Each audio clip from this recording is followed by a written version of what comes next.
How's it going, guys? Artomox here, and today I'm bringing you a Kayn game. Why Kayn? Obviously, I'm playing Kayn. I've been testing him out. This is one of the main champions that I used to play back in the days, and then now I'm kind of picking it up. And I'm not gonna lie, yesterday night I was watching Charisma, and I kind of got excited. I was like, yeah, I definitely want to be playing Kayn today. So obviously I got my Odyssey skin, and now I'm just gonna go ahead and play him a little bit, obviously just to get to show you guys that the early game is still going to be the same thing as every single game, regardless of the jungler that you're playing. And something that you have to be also focusing on is the fact that sadly I was not able to win this game because we got, they outscaled us, and then potentially I was the only one who was doing something, as you guys can see here: 5-9, 18-7, 3-6, 9-13, x7. But at the end of the day, the consistency in terms of good performances is what's gonna help you climb eventually. So even though I was not able to win the game, having a good early game is very, very good, and that's exactly what I'm going to be explaining here. And as always, if you guys want me to play something or you want me to explain something, let me know in the comments so that we can perfectly do it. So I'm gonna start playing Kayn. In terms of matchups, it's going to be Mordekaiser versus Gnar, and again, Gnar is usually hard to gank because of his E, so I'm not gonna be focusing on that lane unless there's something going on. Ryze versus Vex, obviously Ryze has no mobility, so potentially I could be looking out for it. And then Renata versus Jhin, and I'm not gonna lie, this is the lane that I definitely want to be focusing on because it's the lane that does not have escapes. So I'm gonna be focusing on bot lane. Obviously, blue orbs, always try to go for the blue Kayn. I love blue Kayn, I love lethality, I love assassins. So that is exactly what I'm going to be doing. I'm gonna be dropping up my ward at 50 seconds and then immediately gonna switch to my sweeper. And I'm gonna start blue buff. So just by starting blue buff, that's gonna help me spam up my abilities. That ability haze, that mana that it's gonna be giving you, that is actually very sweet. After that, I'm going to be doing my wolves, and at level 3 immediately you have to be checking what's happening. Nothing happening up here, nothing happening right here, and then potentially nothing happening right here, which means that I can just keep farming, just because I want to. So that is exactly what I'm going to be doing. And then obviously as I'm doing this, I'm going to be checking out my camps. Let's see after my red buff what's happening here. Nothing. What's happening here? Potentially he doesn't have a lot of mana, so he should be soon be able to get ganked. And then right here, this Jhin is super low, so we can definitely capitalize on that. So let's just see what I do after my Crux, because at this specific position there's no easy ganks yet. And now you can see that Renata was able to kill the Yasuo, and then now I know that Kindred goes top. Something that makes me mad is the fact that when I start blue, my mark always shows here on the opposite end from where I'm pathing. And for some reason, to this guy, he was just drawn by luck. He started blue and now he's just going all the way top and he got his mark top. And that's like, why? Why don't I get my marks like that?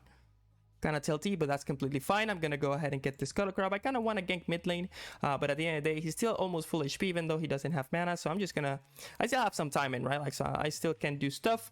And then now, again, this Kindred forces the gank. And this is one of the main reasons why I always say that forcing is bad, guys. Never give away your position. After that, I'm going to be able to get the Scuttle Crab. I see the Kindred, and it's like, okay, this guy doesn't know what the fuck he's doing.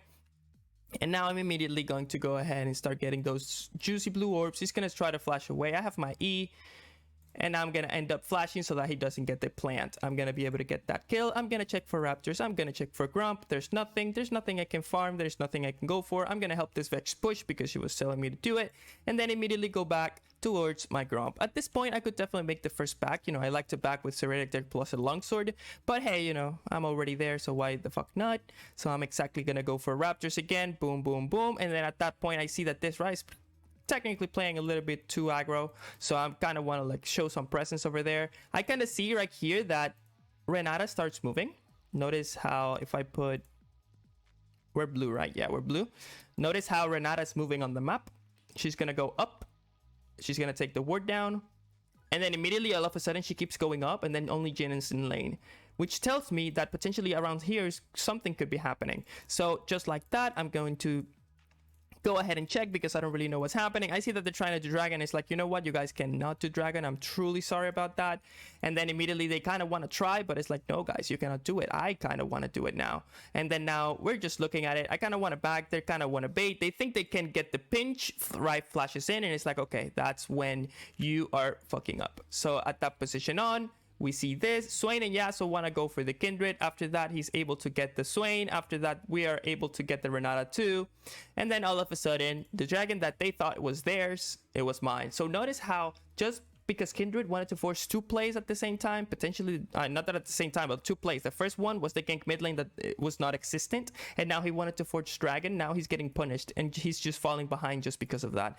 And that is not good. 2 deaths before 7 minutes is really rough in terms of jungling, especially if you know, or if you're playing against someone who definitely or kind of knows what he's doing, right? So I'm gonna get the Iron Boots of Lucidity. I'm gonna get the Warhammer plus 2 longswords. Normally I could get boots and then get Warhammer plus Serrated Dirk, but at the end of the day I was like, you know what? Today I have something for ability haste, so I just want to build everything that says ability haste. So I'm just gonna get the boots, I'm gonna get the Warhammer, and potentially if I can get the next 2 longswords, I'm gonna go ahead and do that too. So immediately go back to farming. I'm going to check out what's happening here. I'm going to check out what's happening here. And I'm going to check out what's happening here. Notice how there's nothing happening mid-bottom, but top lane is the lane that potentially something could be happening. So I'm going to try to do this as ASAP. And I'm assuming that I'm going to be hovering top lane kind of soon. That is exactly what I'm going to be doing. Sadly, I should have been there instead of like reading out for my wolves. That was a complete mistake by me. Kindred is able to get there faster. And then Mordekaiser ends up dead. I try to do something. I know that Kindred has ultimate and everybody lives. So again, just like that, just by going for wolves, something as little as going for wolves before being able to see this, basically let my Mordekaiser die.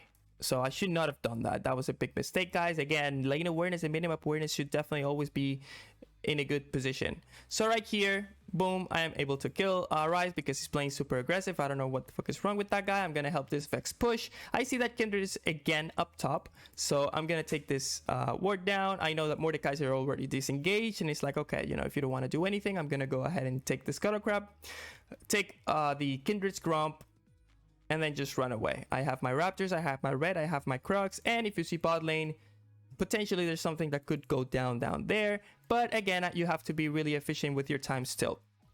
So after that, I'm gonna get the Red, I'm gonna get the Krugs, and then I'm gonna back.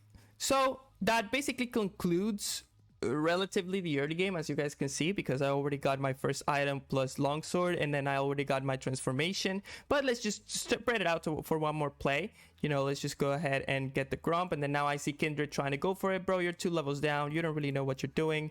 This guy's dead. A good tip that you guys can do against Kindred is to blow your full combo, and then once she ultis, wait for 1 or 2 seconds, and then just go into yours. There's no way that she's ever going to be able to survive you.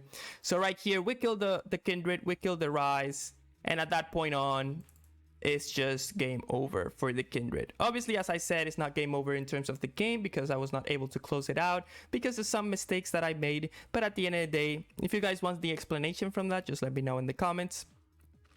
And yeah, you know, that was the early game. As you guys can see, in 12 minutes, I am 402, 104 versus 13066. So obviously I ended up winning the jungle. And as you guys can see, even though my laners, bot lane, mid lane, were doing good, something happened that they just started throwing the game. I was the only one who was doing definitely consistent, and I'm not gonna lie, I was getting caught too, but it is what it is. So yeah, that was the explanation. Hope you guys enjoyed it. Let me know what you guys want me to play next, and as always, stay healthy, drink lots of water, and have fun in the Rift, guys. See you in the next video.